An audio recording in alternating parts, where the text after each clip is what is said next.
From the Georgia Emergency Management and Homeland Security Agency, this is the required monthly test of the Emergency Alert System.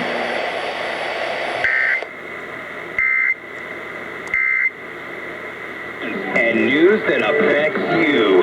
Brian's got a lot more to say. Stay with Brian Kilmeade.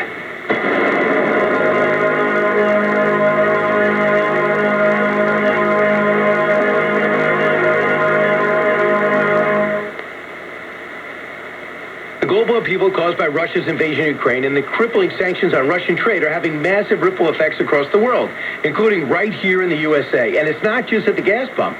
Food prices are soaring.